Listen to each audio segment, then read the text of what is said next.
Fox team coverage of Florence's impact across North Carolina. Steve Harrigan is in Beulahville. Rick Leventhal is standing by with the latest from Leland. But first, we go to Leland Vittert in Chinkapin, North Carolina. Leland?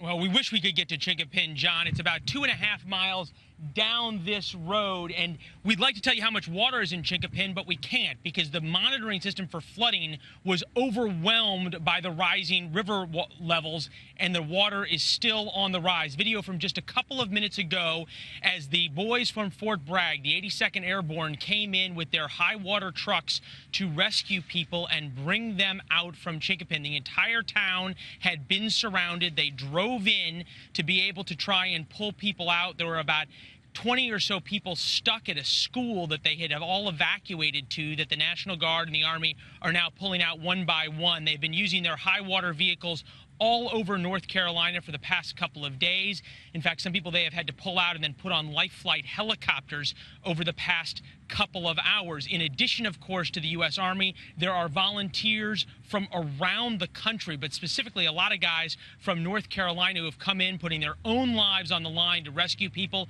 Take a listen to them describe the scene in Chinkapin this afternoon.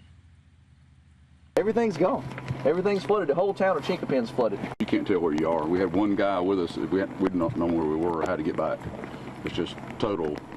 Everything's flooded. It's one thing for neighbor to help neighbor. It's another thing for stranger to put their life on the line to save another stranger. What's going on here? What's different about North Carolina? What goes around comes around. You do the right thing for your neighbors. And boy, have we seen this storm bringing out the very best, at times the very worst, but almost universally the very best in people. Above us, the C-130 planes doing aerial reconnaissance to try and figure out which towns are flooded. When these towns flood, they are totally cut off. Communications goes down, power obviously goes down, so you have to look from the air to figure out who needs to be rescued. In at least a couple of these cases, John, we have heard of people literally flagging down anyone they see on the side of the road with a boat and begging for help. That was the case here, and that's how those families got out this afternoon. John? Wow. Leland Vittert near Chinkapin. Thank you.